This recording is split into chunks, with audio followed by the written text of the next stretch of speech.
everyone again, the online participants and people here.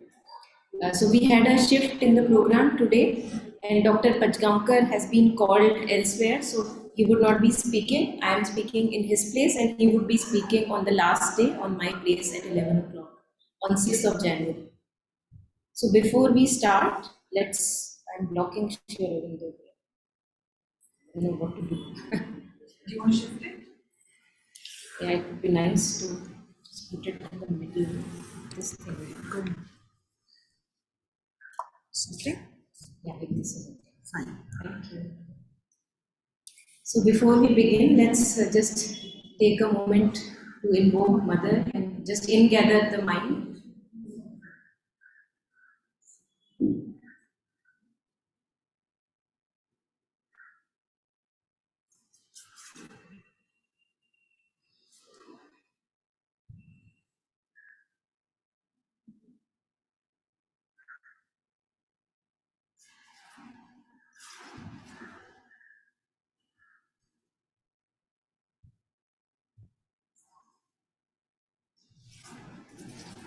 So my topic today is inner sanctity, and I would like to maybe hear from all of us when we hear the word inner sanctity, which is very common English, what would we understand by the word inner sanctity? So if the mics can be passed on and if we can share our thoughts on what is coming to us when we hear the word inner sanctity.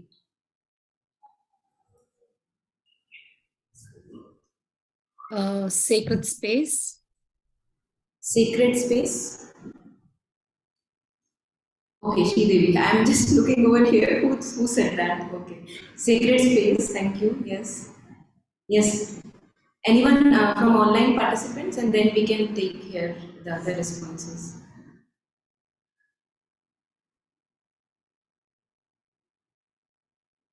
Sanctity, the word, I think it's a very commonly used word. Mostly we use it in terms of what they just said. We want to maintain its sanctity, decorum.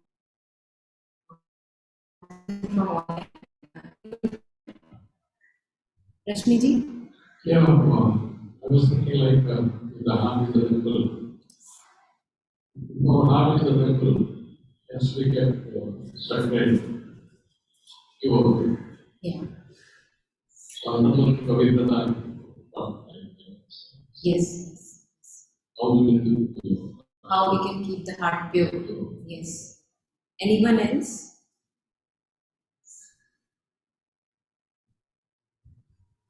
Okay, so I think that sums it up actually what they just shared, that whenever we are trying to clean our houses, usually that's where we are trying to put most of the effort. We want to keep it tidy, clean, neat. If the dusting is required, then we are doing the dusting every other day. And we see that the dust accumulates. We don't need the effort to make the dust accumulate. It just accumulates by itself. What Manojda was sharing yesterday, that things degenerate without effort. Love degenerates into attachment, health degenerates into disease. And where we need effort is to the upkeep for the maintenance of health. So here too, what Rashmiji just said, that if heart is a temple, so we can remove the word if, because heart is a temple. The body is a temple, but we don't see it that way. And since we don't see it that way, we don't know what garbage to remove. And most of the time, for many, many years, even a full lifetime, we keep accumulating garbage which we think will give us something. So, when we talk of healing, then I think it's very important that we take care of what is garbage, what is not garbage. So that distinction has to come, which would come only by the inner knowing, which yesterday's speakers were all pointing towards, that we have to awaken our inner intelligence, the body intelligence, the intelligence of the mind, an aspect of us which knows. So if there is a thought going on in my head, I know if it's a disease causing thought or not. We all know. Often we don't give it attention. So what we were discussing for the past 1.5 days, that it goes on in the background unconsciously, loops of thoughts. But we don't know, we don't think about it whether it's going to cause disease or not. That doesn't occur to us. So the only thing is then to become conscious of our patterns, of our thoughts, just like we are conscious of our room. Like this room is there, every morning the ammas would come and they know that this has to be clean. So just like that, we have to know very, very practically that every day, every moment, what are my thoughts? What am I feeling?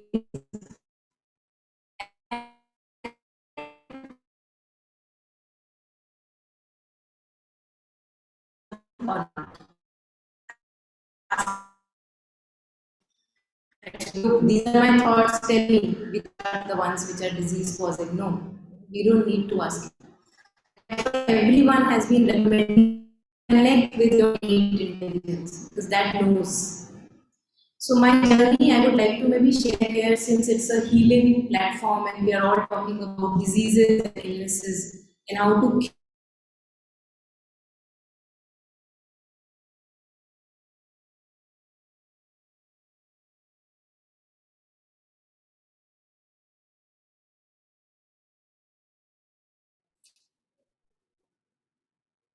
so now it's okay, no? So I wanted to share a bit about my own journey with illness, because maybe that helps us connect where this healing aspect is coming from. So my background was autoimmune disorders, biology, scientific research, and in our labs we were trying to find out, say for example, if a person has autoimmune disorder, their blood sample would come to us and we will do some investigation, and basically what we were trying to do is to find a cure, or maybe to find why the disease is caused in the very first place, what is the initial trigger, so that it can be cured, some cure can come. But for me it was not convincing, because uh, it felt to me that, okay, the blood sample is here in front, but what about the thoughts of the patient? What about the feelings of the patient? They are not in front. So how are we trying to find an ultimate cure for the patient? So with that seeking, I left my PhD, in the sense I completed it, and there was an inner seeking that I want to connect the dots, that how do we heal completely, integrally, that we are discussing here. And thankfully, in 2014, I was given the gift of cancer. I happened to have been diagnosed with cancer, bladder cancer, urinary bladder. And I would say that that really brought me awake from a deep slumber. So I have always felt thankful that if not for cancer, I would not know how mind is responsible for many, many diseases, most of the diseases, or how my feelings are creating the diseases. Now, the moment I woke up to the fact that, oh my God, I have been cooking up all these things in my body, not being conscious of what I'm thinking all the time, not being conscious of what I'm feeling, remaining in stress, and look what the body is trying to say, like knock, knock, knock, wake up. And it gave me also an empowerment, rather than feeling the victim of the disease. It gave me an empowerment that, look, I have created the disease. So with the shift that Alokda was talking in the morning, I can also change it. I can enter into a different dimension. So for me, it was an entering into a different dimension through the help of cancer. Like Alokda was sharing, other people were sharing that the disease only happens at the surface consciousness. When I identify with myself as the body, then I say I am diseased. But if I identify myself with the true consciousness, then I am not diseased. None of us is. There we are completely healed. But on the body level, something or the other will always go on. And that is what requires continuous purification. Because all of us are Buddha natured here, none of us requires healing. But on the level of surface consciousness, we do require cleanup. And that is why detoxification works, that is why psychological counseling works. So I'm using this opportunity today, provided by NAMAH, to just talk about how to keep our inner temple clean if we want to have a different life. Now we know that we are the ones who have created the illness. How do we know that? Because the moment I become conscious of my thoughts, I would see that a lot of rubbish is going on. If we see what all goes on in our head, the moment I meet a person, like a complete judgment about that person, this person is like this is how he's superior or inferior, all that comes up. And I believe in that. So if I want to keep the temple clean, then I have to remain away from these judgments. They don't mean anything. They are not telling me the reality. So that I can be fully in the present moment without any images about the person I am meeting or even of my own self. So all the thoughts and feelings going on in our being, they have to be removed, in the sense like kept clean. And that's what Aurobindo shares with his experiences, that the first time Lele Maharaj said that let's do this experiment, and he was in the room and trying to make the mind totally rid of thoughts. And he said the first instance itself he was able to do it. And with Sri Aurobindo, we also see that he says that nothing can be done more beautifully. We can do things more beautifully if the mind is silent. But the point is, am I convinced that the mind has to be silent? Or am I believing too strongly in my thoughts and feelings? If I'm convinced that no, my thoughts and feelings are foremost and they tell me the way ahead, then I would not be able to drop them. It's impossible. And that is why we all are given so many challenges. All of us are here. I'm sure all of us are dealing with something or the other. Otherwise, we will not be here in this hall today. So our challenges have brought us to a place that, okay, let us embark on this journey of finding a peace in the being, finding further clarity. So thanks to those challenges, which has pushed us forward, that we can keep the temple clean, as Rashmi was sharing. And the first thing that comes is the disentangling from the thoughts and feelings. So usually I am one with my thoughts and feelings. I am the thought, I believe in my thought, I believe in my feelings. Yes, they are true. If a cup broke, we can't take it like cup broke. We take it like who broke the cup? Who kept it here? And what was the emotion associated with the cup? So all the anger, frustration, blame, victimization would come in the picture. So if I now want to keep the temple clean, inner sanctity, then I will have to just look at it as, okay, the cup broke. Now what is the highest possible I can do? Either ask someone if I am not capable, or do it myself and clean. Keep it very simple. So Champaklaji, the advice given by Mother in Sri Aurobindo to Champaklaji, be simple, be happy. It's very hard to be happy. For kids it's easier, but for adults it becomes difficult as we grow up. So be simple, be happy, remain quiet, and keep yourself open towards me. That's what Mother is sharing with Champaklaji. I think we can end there. The whole journey of life can end there. Because it's very hard to be simple. Takes a lot of effort. Just like Oprah Winfrey asked Thich Nhat Hanh, the Zen teacher, that you are sitting here and your presence is so powerful. How do you do that? So Thich Nhat Hanh shared that it's my training. So to be simple, we have to train ourselves to be simple, because thoughts will keep on accumulating, feelings will keep on accumulating, just like dust keeps on accumulating on all the surfaces. That doesn't require effort. So we have to train, if we are in love with our being, that okay, this is what is granted to us in this life. we will have to keep the temple clean. We have to honor ourselves. We have to take care of this temple that is granted to us. And we don't know whether we have the next breath or not. It's very good to visit hospitals. In Gurgaon, we have many hospitals. Thankfully, in Pondicherry, I don't see many, which is good. There are? Okay.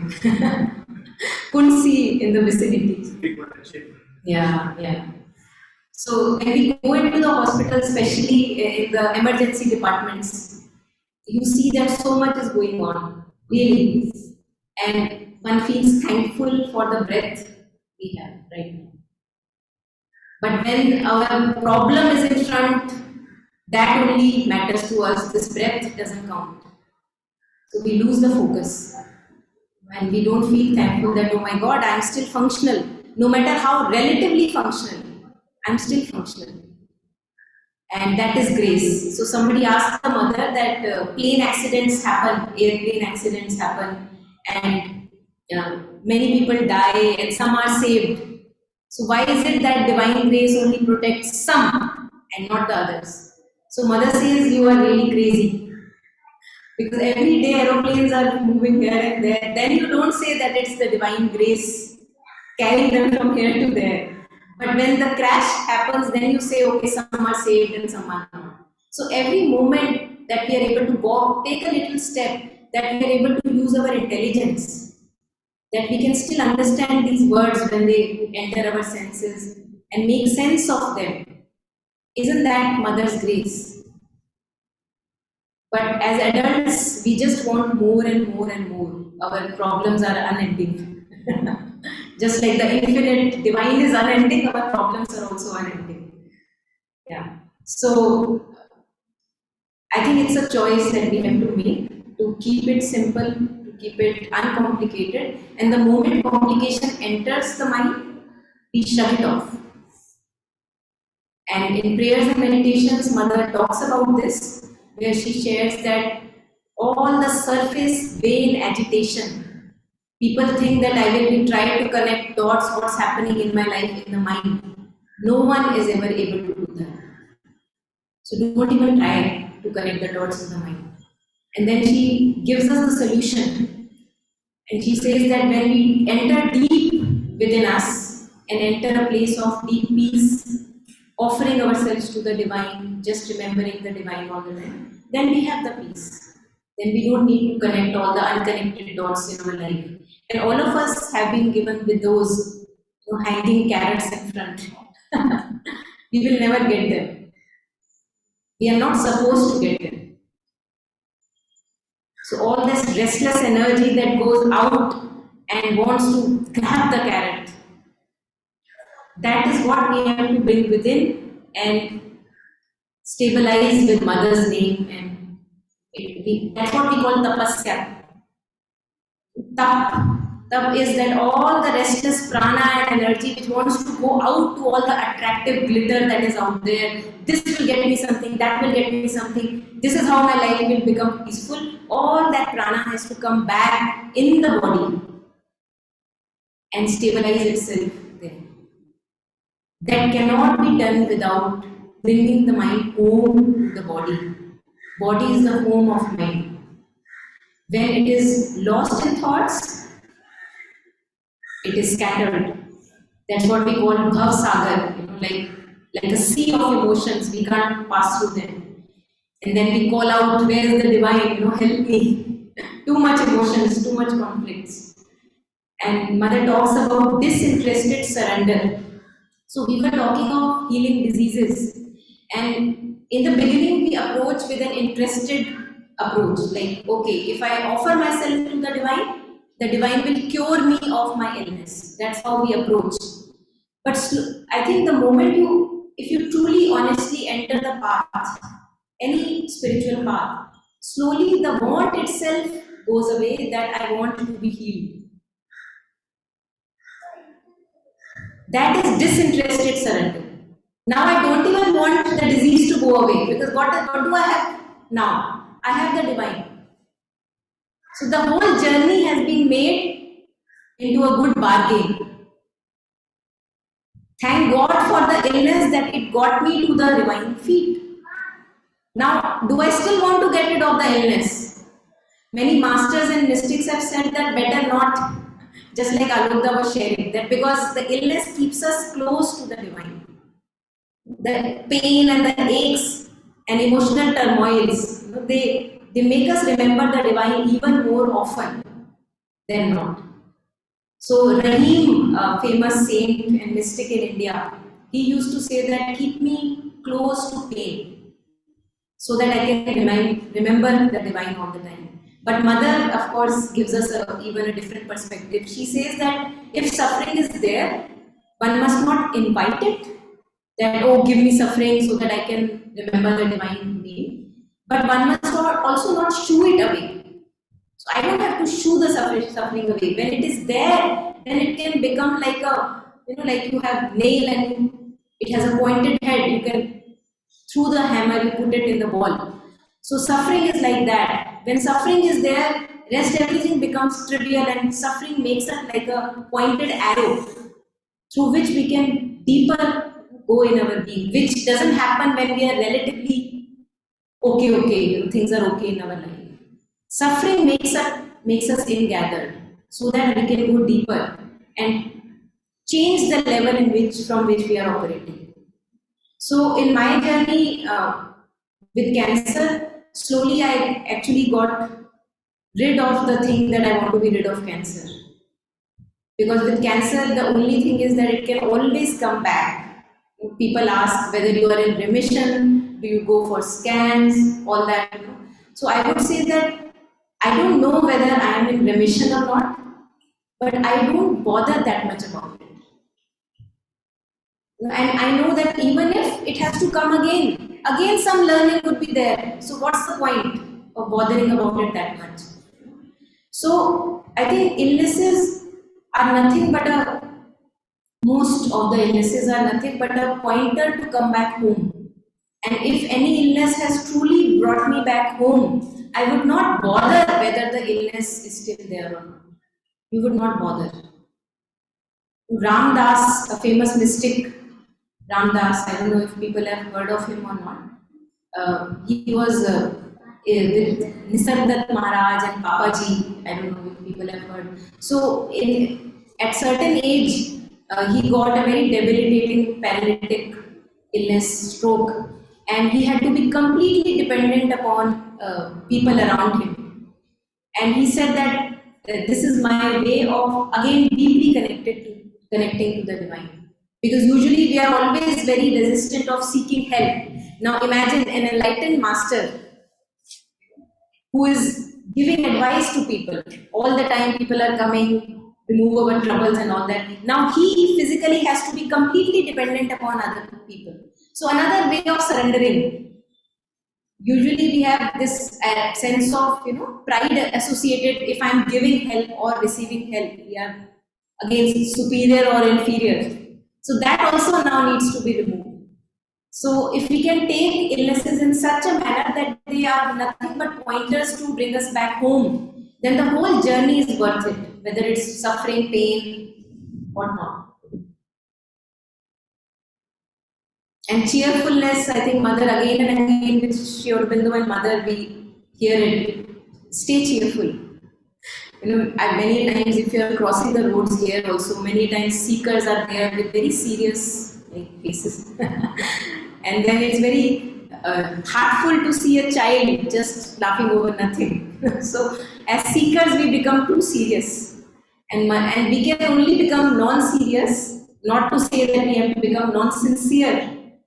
A thin line of difference, we would all know. But cheerful, like being in the present moment and really enjoying the day-to-day things. Like I saw a child trying and testing out each and every bell on the cycles, since there are so many cycles here all around. And a sadhak was laughing. I was glad that a sadhak was able to laugh at it and not, slap him on his face. That what are you doing? So cheerfulness, Sri Aurobindo says, is the salt of sadhana. And when we are cheerful, then for a moment my troubles are not troubling me. Like they are off my shoulders.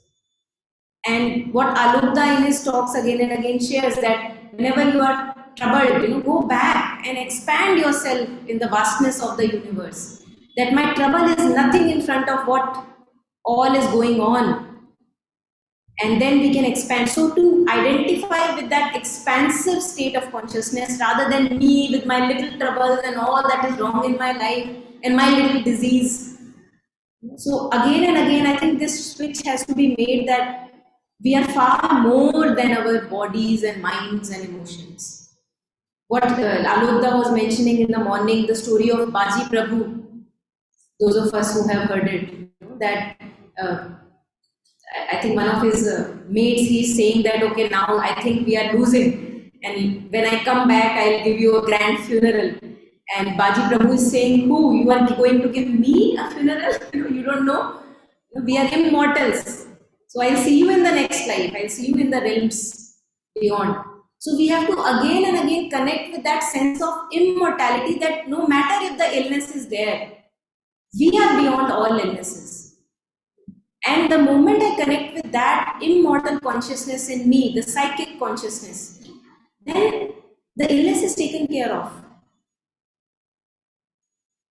But if we are too focused, okay, how do I heal? How do I heal? This is wrong with me, that is wrong with my child, then it's like a suffocating cage that we are creating. And that's why Karma Yoga helps so much, because that helps you to offer yourself. And each one of us has talents and abilities.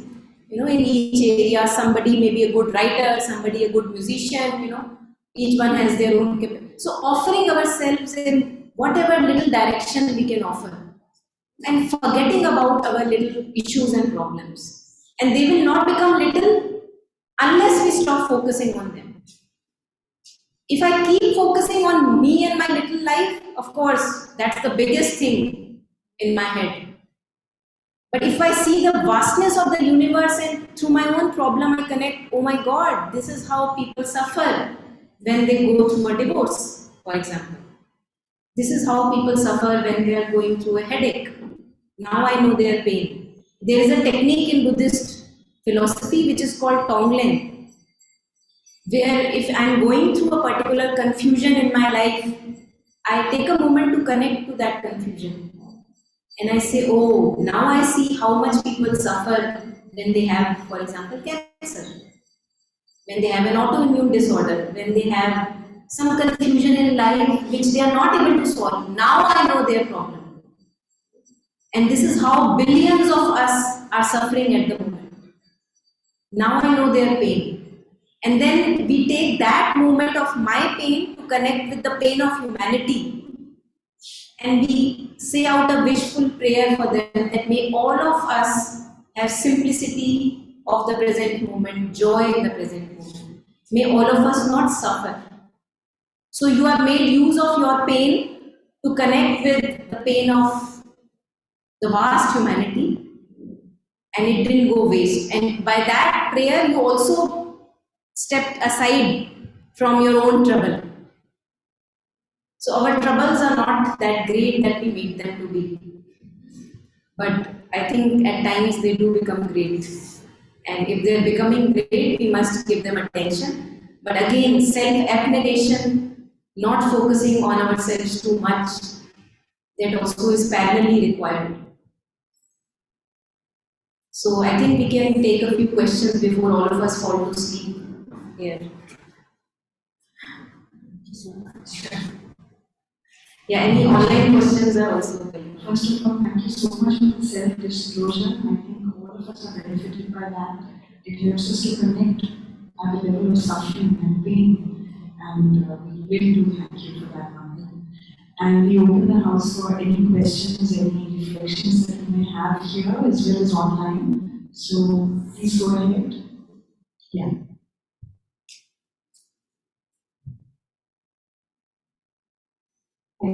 So you said that you realize that your thoughts or whatever the feelings are not responsible for that activities.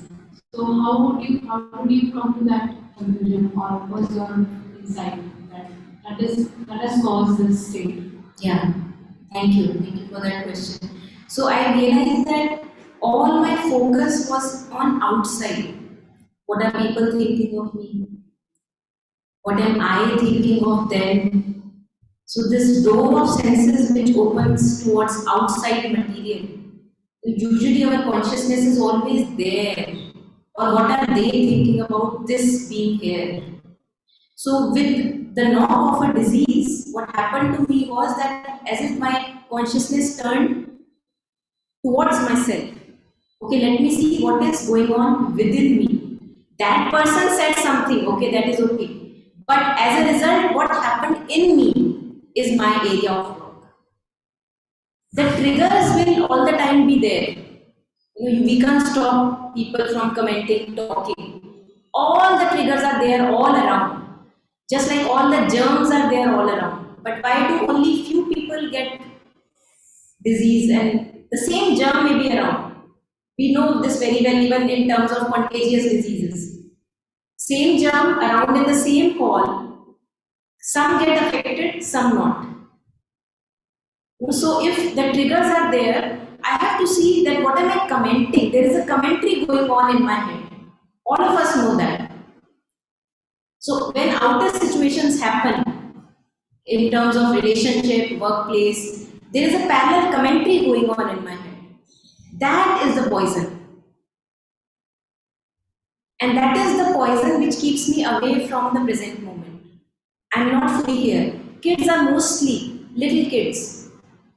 As they grow up again, the commentary starts, but little kids are mostly here. They're fully here. It's not that somebody said something and a constant commentary is going on, and I believe in that commentary. So slowly what happened, first I got conscious that yes, there is a commentary going on. And then slowly I got conscious that this commentary is a poison that is ruining my being.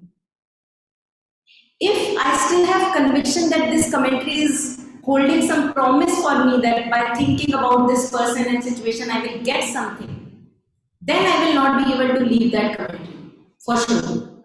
But now that I have the illness, in my body, it's a threat on my face. Now I am challenged that, oh, now I'll have to get rid of this commentary, not working like this. So it's like my hand is in fire, it's burning, and now if I want to save myself, I have to pull my hand out of that fire. So that parallel judgment and commentary that goes on in our head about external situations and about our own self, that is a poison. We are all the time comparing, with ourselves with others. He is superior, I am inferior. Oh, he is more learned, I am not learned. Oh, now I am more learned than him and he is maybe a junior to me. Then jealousy. Aurobindo says that jealousy, ambition, greed, lust, comparison, all this bouquet of negative tendencies, they are to be put into the fire like ahuti. The moment I become conscious of comparison in my head, immediately put it into the fire within. Offer it to the mother. Don't engage with those thoughts which we know are not going to get us anything. They have got us a disease. That's enough of a knock on the door. So disease comes to tell me that whatever is brewing up in my mind and feelings is doing this harm to my being. Now, do I want to continue the same road? Then I will continue to believe in the same thoughts and feelings and continue to believe that yes, what I am thinking is true. But if now I want to change the road and want to have cleanliness here in the being, then I would not be able to believe in my thoughts and feelings and commentary. I will know, no, they are not true. I may be thinking because of old patterns, the way I am thinking, negative old patterns which keep on going on in the head. But now I know they are not true. They have led me into this state. I know they are not true. So rather than believing in those patterns, I immediately direct myself to what James was sharing yesterday, japa. So either you bring yourself to mother's name or any divine name that you want to, or you bring yourself to breath, because breath is the thread through which the mind comes back to the body. Usually the mind is out there in the thoughts, here and there in the forest, wounded, bleeding. The moment we give our attention to breath, and I think we will have a speaker who will be talking about mind, body and breath. So the moment I give attention to breath, the mind comes back through the thread of breath to the body. Same with japa. Same with japa, because we are all the time continuously jumping. What are we jumping? Our patterns. We are believing in what I am commenting is true. That is a japa for me. So nobody can say here, but no, I don't know how to do japa. We are all the time jumping. But now we have to do the japa which benefits me. Mother's name benefits me. Jumping about older thoughts, past incidences, thinking that what I am thinking about the situation is true, that brings me misery. So I am choosing will. Alokda was talking about knowledge and will. So most of the times this is our problem, that I know what has to be done, but I don't know how to do it. So we keep asking how to do it. So now I know that engaging with older patterns is not good. So I use my will that, okay, I honor my inner sanctuary, let me make this mother's abode. So I don't even need to go to the samadhi at times. So I am in Gurgaon, for example. I can't be in Pondicherry all the time. And what I imagine is that mother samadhi is in me. So the stillness that I get here touching the samadhi, that can reside in me. It can be a mobile samadhi of the mother that I carry with me all the time. So we have to honor this inner sanctuary. And so I think I took a great detour and explanation just to answer your question, that they made me conscious of my poison, all the patterns and thoughts which are not doing me any benefit, so that I could rest myself with the breath in the body with mother's name. That is enough. That's enough. I don't want anything more. Now, if the disease comes back, welcome. We will go through it. If it wants to stay away, so be it. So we enter into that domain of fearlessness, right? And psychic is fearlessness. Psychic knows its immortality. It's not afraid of death.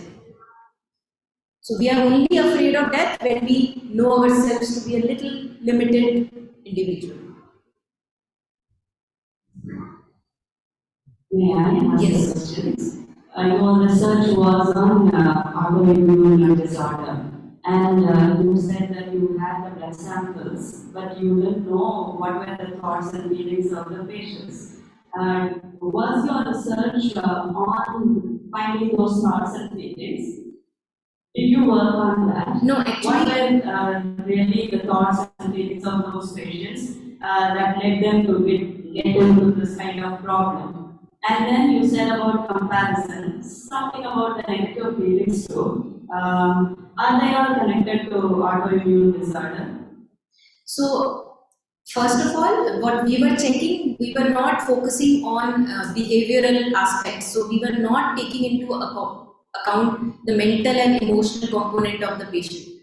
That was not there. So, the only thing that we were looking for was there was one antigen that is there responsible. So, we are checking, okay, how many antibodies are there in this blood sample for that antigen. It's a very narrow, very focused research that doesn't mostly bring us a lot of benefit, especially in terms of these autoimmune disorders where the whole body or even a part is affected. And so we were not researching. Nowadays, many researches are focusing on the behavioral aspects, which is very good.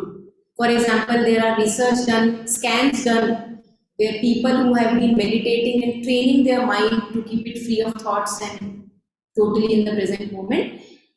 There is research, well-evidenced research, that if you put a person who has been meditating for a long time in the scan, brain scan, then the moment they get the painful impulse, they just have the trigger there, like they have a response there, and after the impulse is taken away, the stimulus is taken away, it is removed from their brain completely, right? So this is a meditative person. Now, a person who does not know how to train the mind, how to bring the mind to breath or bring it to the body, when they are given the pain stimulus, they begin to anticipate, oh my God, it's going to come. It's going to come, it's going to come. So the pain starts in the brain even before the stimulus is put. And when the stimulus is removed, the pain even stays longer. Because I'm thinking about it. The mind is totally out of control. Mother talks about self-mastery. Our minds are not, we are not master of our minds. We are slaves. Something is coming from outside, we begin thinking, oh my God, what is it going to do me? I go close to a person who has cold, already fear is developing, oh, I might catch it, and I catch it.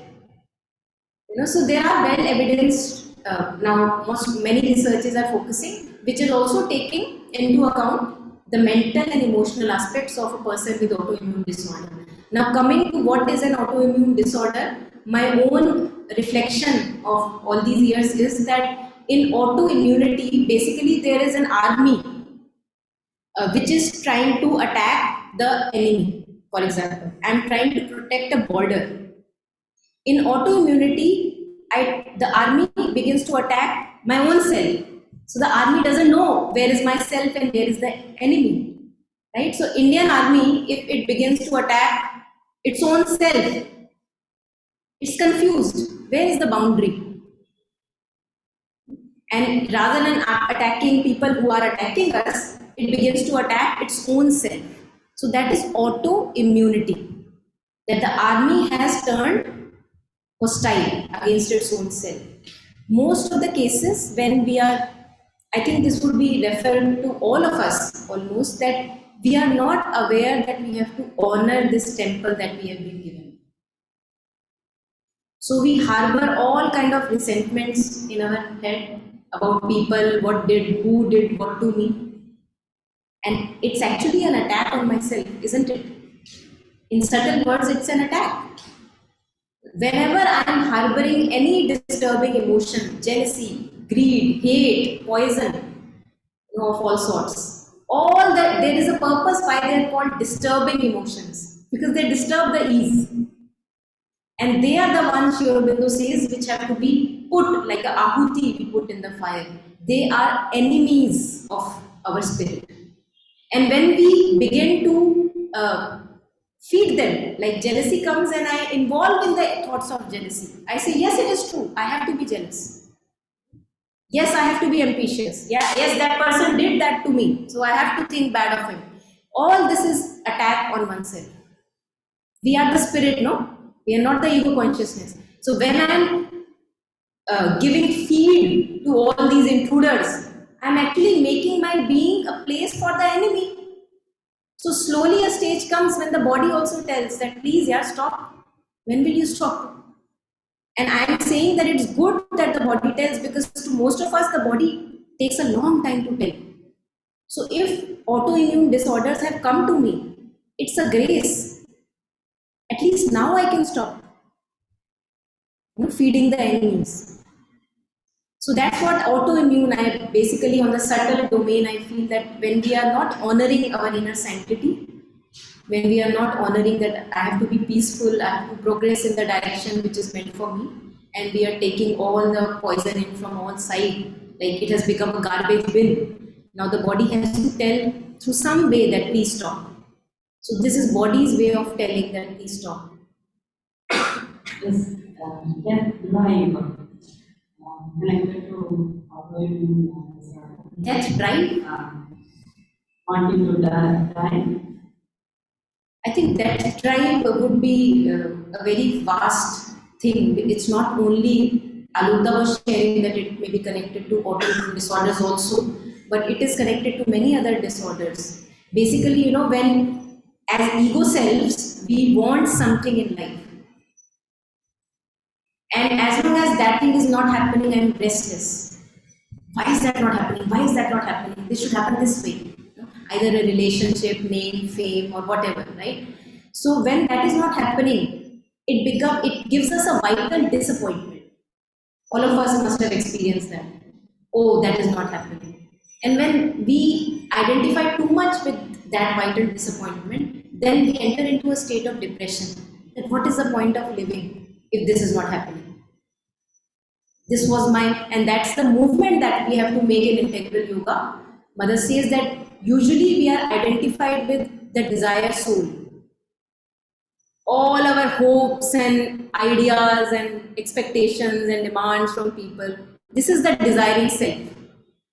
We know ourselves as the desiring self, and that's why we enter into depression. Because if that desire is not being met, see, what's the point in living? Let me leave this life. What we have to lead is actually the desired self, not the life. So depression is a deep identification with that desired self. And when depression comes to me, I can actually also tell myself that I'm just too much into me and my limited wants and demands. If I all keep them aside, then I see, oh my God, so many things are okay in my life. I'm still functional. I'm not at the hospital. I can still understand things. If I open a mother's book, I can understand. Isn't that beautiful? So many things are still okay. But all my focus is always on that which is not happening. So that has to be left behind. There is a beautiful movie called A Beautiful Mind. Some of us may have seen. So it's a true story of a mathematician who used to have hallucinations. And you would see people, like James is sitting in front of me, and you can't see James, but I can see James, and I'm engaging with James. And so he would see people who were not real people, and he would engage with those people, and like those hallucinations. So towards the end of the movie, they show that he has, with his willpower, transcended that hallucination, and some got also a Nobel Prize in mathematics. And somebody says, a professor asks him, he's walking through the university corridors, and a professor asks him that, do you still see those people? And he says, he looks around and he says, oh yes, I still see them, but I choose to ignore them. And this is exactly what has to be done with our commentary going on in the head. They still will be there. Disturbing thoughts, feelings, the ripples will be there. But now we will choose to ignore. They can keep at the side. But now my focus is in gathering my attention on the mother, and mother does the rest of the work. For those of us who are here connected with the mother. Just trying to understand the psychological aspects Yes. of mother's disorder, the autoimmune disorder. Yes. Just being self-critical associated with this. Of course.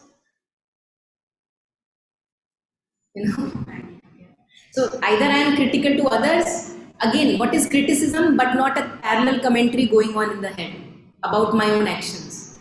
So there is a difference between judgment and discernment. Discernment is very objective, like, oh, I know this is bad for me, this is good for me, so let me do this. Discernment. Judgment is, why did I do that? Oh, I keep doing that again and again. Oh, I will never, get settled. I am so unfit. So when we enter that, it's a poison. Whatever is poison is leading cause of disease. Thank you. Yeah, any last comments, anyone? Anyone, do you have any questions, any comments? Sumiti, you want to share something? Yeah. Monica, thank you. Since your whole talk, I can't stop smiling, you see. You bring in that energy of a free child who is wise. Thank you. Thank you, I'm glad. I'm glad. My question is, I have many clients who have childhood trauma, where there is a history of abuse. It could be also sexual abuse, and parents are also engaged possibly. How do you help in that? Because it's not only at the level of the mind, the neurobiology is involved and the patterns are very strong.